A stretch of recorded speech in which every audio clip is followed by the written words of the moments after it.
자주 뵙다 보니까 이제 저희 교회 같아요. 자, 제가 우선 시작을 하기 전에요. 제가 조그만 저희 교회에서 만든 동영상인데, 저희 교회가 한 2주 전에요. 세계 각국에 있는 선교사님들 한 1000여 분, 1000명 정도를 교회에서 초청을 해갖고 선교대회를 했습니다. 거의 뭐 진짜 전쟁터 수준으로 뭐 정신없고 그랬는데, 제가 맡은 일은 저는 교회 버스를 운전하기 때문에 버스 운전을 하고 공항을 14번을 갔다 왔습니다. 그래서 이제 그런 일을 하고, 그 다음에 이제 저는 이제 관광, 거기 오신 선교사님들 관광하는 일, 이런 거 했는데, 뭐, 전부 다 자기가 맡은 쪽에서 한 끼 식사가 보통 한 1,500명씩 한 끼 식사를 하면서, 그거를 저기를 했고, 저희가 거의 다가 한 80%가량이 전부 다 민박을 했어요. 우리 교인 집에서 다 생활하면서 민박을 했고, 민박을 하면서 조건들이 절대로 식사 대접은 교회에서 다 하니까 하지 말고, 픽업이고 뭐고 전부 다 저희가 하니까 잠잘 장소만 제공해 달라고 부탁을 해갖고, 그렇게 해서 다 해서 소개를 했고, 이번에 정말 저희가 매 4년마다 한 번씩 선교대회를 하는데, 코로나 때문에 못해다 이번엔 7년 만에 선교대회를 했어요. 근데 이번에 더 놀라운 거는 저희 교회 모토가 뭐냐면, 다음 세대랑 연합해서 세계 선교를 마무리하자 하는 게 저희 교회 목표고, 저희 교회는 교회의 목적이 선교를 위해 세운 교회 중에 하나입니다. 그래서 저희 교회가 현재 지금 한 60개국에 311명의 선교사를 파송을 했습니다. 단일 교회로서는 아마 전 세계에서 제일 많이 파송을 했을 거고요. 그 중에 한 78%는 저희 교회가 자체로 파송을 했고, 한 250명가량은 저희가 했고, 나머지 한 50분, 한 60분 조금 안 되는 분들은 다른 교회랑 연합으로 해서 파송을 했거든요. 그래서 저희 교회에서는 선교 훈련이라는 게 있습니다. 그래서 이번에도 한 11기, 11기 11명이 제게 각지로 이렇게 선교 파송을 보냈습니다. 근데 그 중에 제가 굉장히 사랑하고 좋아하는 어떤 그 분이 있는데, 그분이 딱 선교사로 간 데가 이스라엘이에요. 그래서 한 일주일 전에 도착하자마자부터 그냥 집이 다 부셔지고 난리가 났대요. 그래서 제가 시작을 하기 전에 얼마나 저기 한데, 지금 아까 오늘 우리 목사님이 이렇게 주는 성경 말씀 보니까 그런 교절 있죠. 민족이 민족을, 나라가 나라를 대적하여 일어나겠고, 정말 이제 말세가 다가온 것 같아요. 이제 드디어 뭐 지금 여러분이 알다시피 이스라엘이랑 지금 적이랑 팔레스타인 싸우는 전쟁은 그냥 전쟁이 아니라 둘 다 명분을 가지고 종교를 뒤에다 업고 하는 거기 때문에 끝장까지 가야 되는 그런 전쟁인 것 같아요. 근데 제가 오늘 거기서 아침에 조금 아까 저한테 온 선교사님이 보낸 그 메시지 하나만 읽어드릴게요. 기도 요청 편지인데요. 뭐라고 왔냐면, 안녕하세요, 안광수 장로님. 선교대에서 만나 뵈었던 이효진 선교사입니다. 긴급 기도 요청을 드리려고 연락드렸습니다. 뉴스와 미디어를 통해서 이스라엘 소식 들으셨지요? 지금 이스라엘은 하루가 다르게 상황이 심각해지고 있으며, 많은 선교사들이 주변 국가로 대피하기 위해 방법을 찾고 있습니다. 저희들이 살고 있는 이곳 상황도 더욱 심각해지고 있습니다.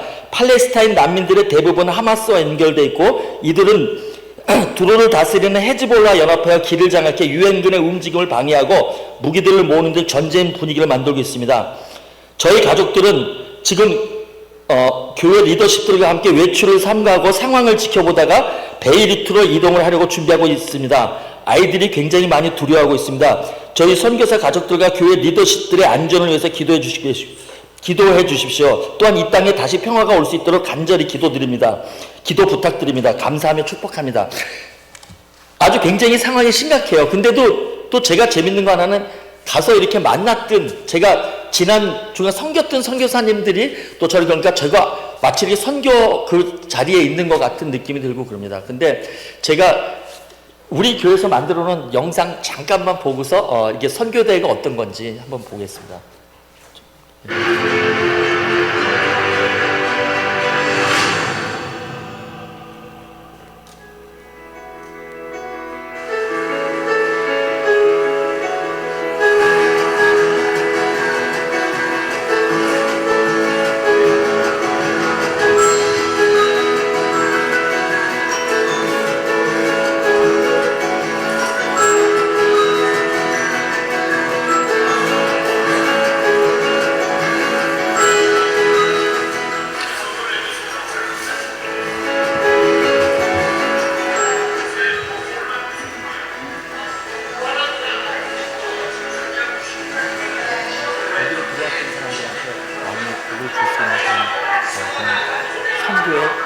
활성화되고 이러는 겁니다. 지금 이렇게 유럽 같은 데 여행을 하다 보면은 굉장히 좋고 멋있는 건물들이 전부 다 교회에서 다른 걸로 바뀌고 있어요. 저희 동네에 굉장히 저희 집에서 한 2-3마일도 안 떨어진 곳에 있는 굉장히 LA의 자랑거리였던 교회 하나가 크리스탈 처치예요. 여러분들 가보셔서 유리로 수정교회라고 부르는 그런 크리스탈 처치가 저희 집에서 한 3-4마일 정도 거리에 있는데 그 교회가 지금은 캐톨릭 성당으로 바뀌어버렸어요. 거기서 1년이면 부활절 때 그다음에 추수감사절 때 연극하고 하늘에 막 천사들이 날아다니는 거 와요. 그거 보고서 야 멋있다 그래서 명소였는데 갑자기 좀 가슴이 막 짠해요. 왜냐하면 저거 굉장히 옛날에 로버트 슐러 목사님이 많은 사람들한테 방송에서 선교해서 돈 모아갖고 샀던 교회거든요. 근데 그런 어느 교회가 그냥 갑자기 캐톨릭 교회라서 가운데 십자가 다 없어지고 뭐 성모 마리아상만 되는 이상한 괴물처럼 변해본 걸 딱 지나갈 때마다 가슴이 아픈 걸 느낍니다. 근데 유럽에도 지금 가면 많은 교회들이 그렇기 때문에 근데 특별히 이 교회는 앞으로도 굉장히 많은 사람들이 특히 이 유진이라는 곳이 굉장히 많은 젊은이들의 도시잖아요. 그러니까 여기가 그런 일을 감당하는 큰 교회가 됐으면 하길 바라고 제가 늘 기도하고 있습니다. 감사합니다.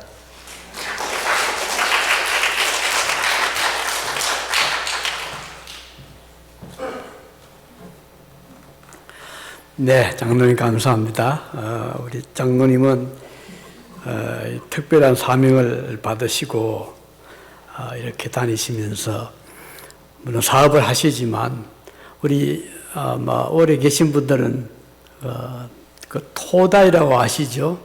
일식 이렇게 뷔페 그 토다이를 LA에서 처음 시작하신 분이 우리 장로님이십니다. 그래가지고 이제 샌프란시스코, 포틀랜드, 시애틀 사방에 여러 개를 이제 오픈까지 하셨던 그런 사업가신데, 그래 그 중심에는 또 지난번에 간증하셨듯이 몸에 병이 와서 4가지 암으로 투병을 하셨고, 그걸 극복을 하나님 은혜죠. 극복을 하시고 지금은 이렇게 여기 오실 때 새벽 3시에 집에서 출발하셔가지고 여기 도착하니까 8시 한 반쯤 됐었던가요?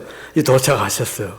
그렇게 지금 정말 초인적인 그런 생활하고 계시는데 앞으로 남은 여생 복음을 위해서 열심히 살아가시도록 기도해 주시면 감사하겠습니다. 사실 선교라는 것이 굉장히 어떤 의미에서는 좋아 보이잖아요.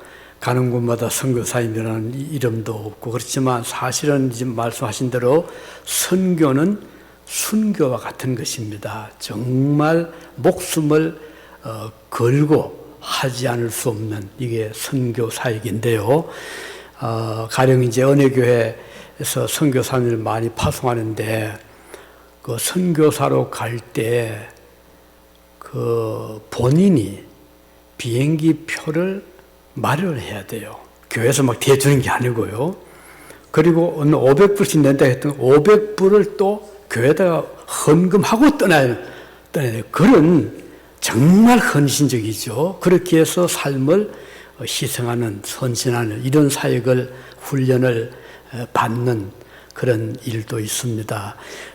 어떻든 우리가 선교하면 매우 낭만적으로 보이지만 사실은 목숨을 버릴 각오를 해야 되는, 우리 한국에도 초창기 선교사님 많이 오셨잖아요.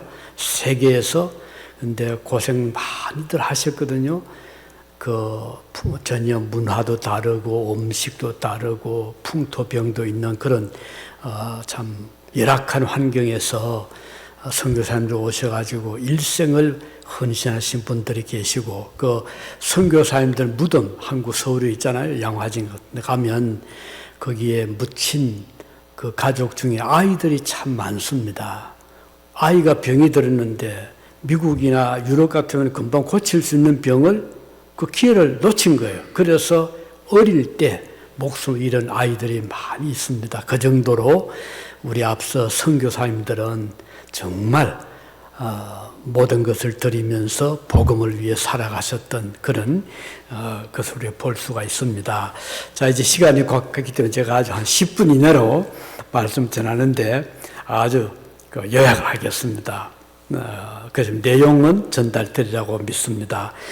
우리 예수님께서 마태복음 24장의 말세에 대해서 말씀을 하셨거든요. 마태복음 24장을 그래서 소계시록이라고 별명을 붙일 정도로 말세는 이런 일들이 일어날 것이다 라고 말씀하셨는데 왜 이런 말씀 하셨을까요?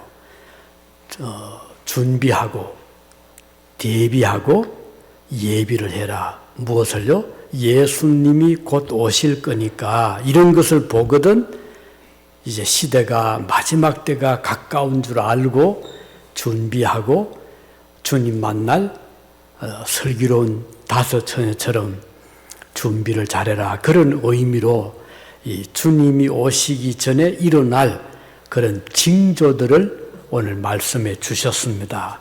몇 가지 징조를 말씀을 하셨는데 그걸 지금 제가 요약을 해서 여러분에게 그대로 전달하겠습니다. 첫째는 주님이 오실 때가 되면 사람들이 많이 미혹을 하고 미혹을 받는다 그랬습니다.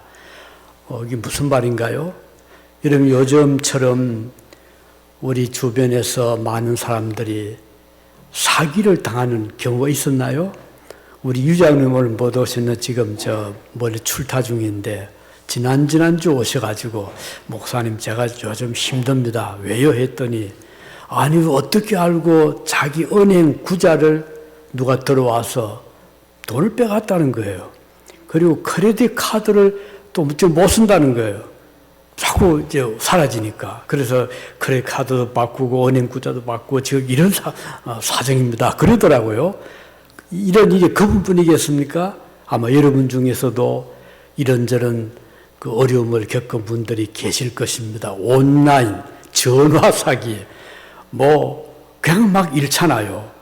사람들이 이렇게 다른 사람들을 이렇게 이용을 하고 유혹을 하고 미혹을 하고 그래요. 저도 얼마 전에 저 쓰지 않았는데 한 세 가지 아이템을 샀다고 해서 돈이 빠져나갔더라고요. 제 크레딧 카드에서. 저 안 썼거든요. 그래서 어떻게 그래서 이제 연락해가지고 카드를 지금 바꾸는 중인데 아직 오지 않아서 제 카드를 못 쓰고 있습니다. 이 저뿐 아니죠. 많은 사람들이 크레딧 카드든지 은행 어카운트든지 이런저런 사정으로 지금 그런 약점을 쓰면은 파고들어가지고 사람들을 속이고 스캠이죠. 사기치고 또는 요즘 또 그뿐 아니죠. 저 대도시는 그 고급 물건을 파는 백화점, 검은빵, 고급 의류 파는데 떼강도가 들어와가지고요. 그냥 막 가져가는 거예요. 이런 것을 볼 때 이거 무슨 일인가. 우리 그리스도인들은 말세가 되면 유혹도 있고 미혹도 있고 사기도 있고 주님 말씀하셨잖아요. 이걸 볼 때 우리는 예수님이 오실 날이 멀지 않았다 하는 것을 생각하고 주님 맞이할 준비를 해야 되겠구나. 두 번째는 뭔가요? 말세가 되면 주님 말씀하셨어요. 전쟁, 민족이 민족을, 나라가 나라를, 전쟁의 소문, 난리의 소문이 일어날 것이다. 지금 전쟁 중에 있는 나라가 일어날 때잖아요. 러시아와 우크라이나, 또 이 말씀하신 이스라엘과 하마스라는, 그리고 그 위에 또 남쪽에서는 이 하마스라는 한 테러 단체하고 지금 전쟁을 하게 되고, 또 시리아 쪽에, 또 이란에서 지금 굉장히 위협을 하고 있잖아요. 또 레바논, 이런 데서 지금 이스라엘과 전쟁을 하고 있고, 이런 것들은 이렇게 지금 유엔이라든지 국제 여러 기구에서 전쟁을 막으려고 하고 있음에도 불구하고 현실은 계속해서 전쟁이 일어나고 소문이 나고 보세요. 중국과 대만 지금 언제 터질지 모르잖아요. 남한과 북한 지금 휴전 중이거든요. 사실은 전쟁 상태라 이 말이잖아요. 그리고 또 아프리카의 종족 간의 갈등 이런 것들을 보면 이게 우연이 아닙니다. 주님 오실 날이 멀지 않았다는 것을 알 수가 있고요. 그 다음 또 한 가지는 기근과 지진. 여러분 지진 얼마 전 난 곳이 있죠. 아프가니스탄 강도 6.2였었죠. 한 3천 명이 죽었어요. 그 어려운 나라에서. 이게 뭐 그것뿐인가요? 지진들 또 기근이라는 것은 양식의 결핍. 지금 많은 나라에 양식 결핍으로 영양이 제대로 공급이 안 돼서 아이들이 고생하고 이런 일들 이것도 우연이 아닙니다. 지금 뭐 농업기술도 발전하고 과학기술이 발전해서 뭐 스마트 팜도 생기고 하지만 아직까지 기근은 끊어지지 않고 있고요. 그 전쟁이 나면 당연히 기근을 오죠. 이번에 보니까 하마스 그러니까 하마스 단체들이 있는 그 지역을 완전히 지금 봉쇄를 해가지고 뭐 양식도 보급을 끊어버리고 전기도 물도 좀 끊어고 그 가자라는 그 지역이죠.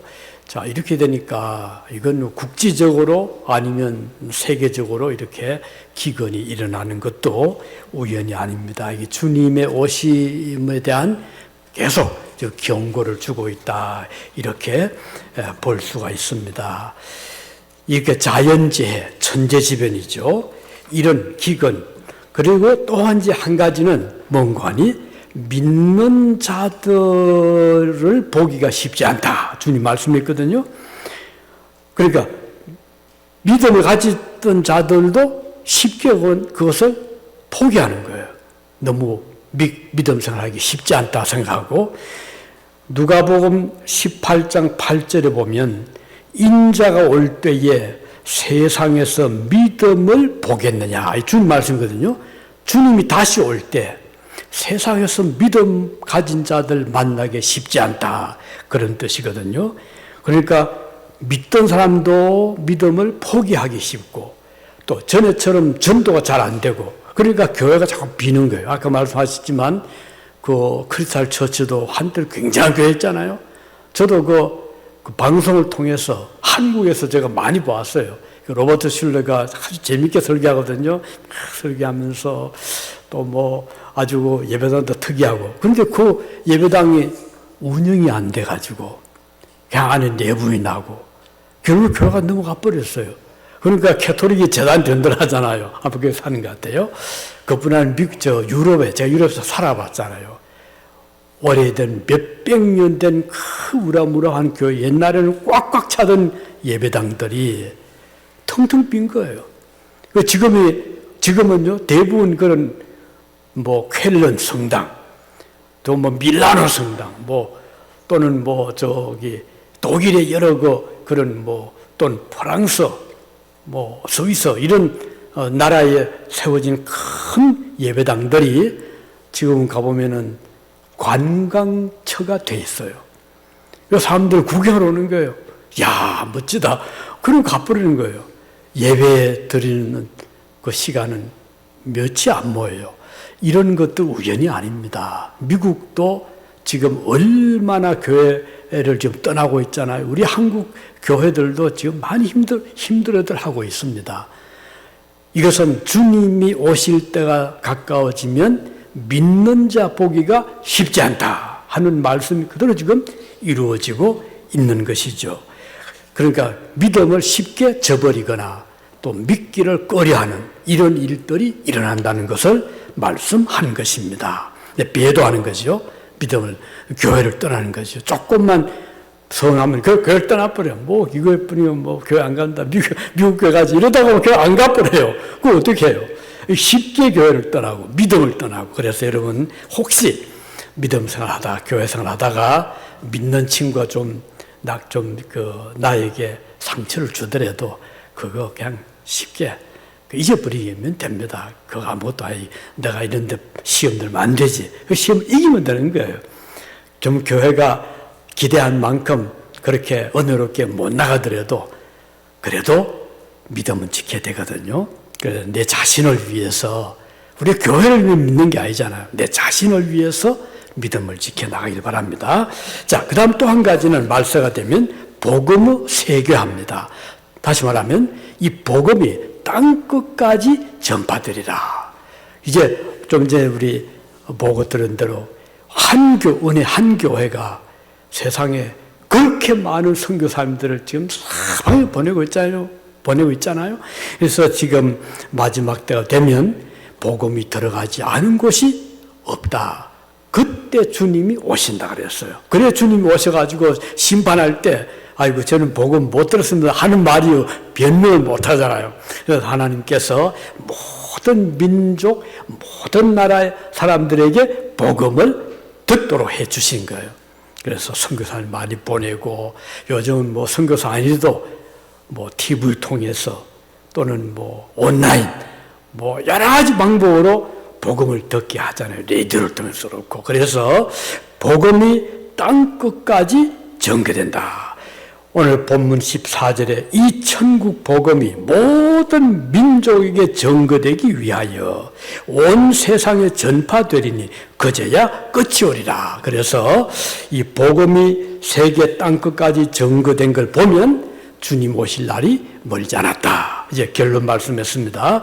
오늘 우리는 이 시대를 볼 때, 지금은 우리가 가령 아침에 아침 노을이 뜨면 그날 날이 흐립니까? 맑습니까? 아침 노을이 딱 뜰 때는 어떻게 돼요? 또 반대로 저녁 노을이 뜨면 어떻게 됩니까? 요 숙제를 드릴게요. 우리 주님이 천기는 분간할 줄 알면서 어찌하여 시대는 분간하지 못하느냐 그랬거든요. 그래서 우리가 하늘을 보고 오늘 비가 오겠구나, 오늘은 맑겠구나, 이건 분간을 하는데 이 시대의 징조를 보면서도 어찌하여 주님 오실 날이 가까운 것을 알지 못하느냐. 우리 주님께서 말씀을 하셨습니다. 바라기는 이제 시대를 잘 기억하고 우리 주님 오심을 위해서 잘 준비하고 믿음에 굳게 서시기를 바랍니다. 기도하시겠습니다.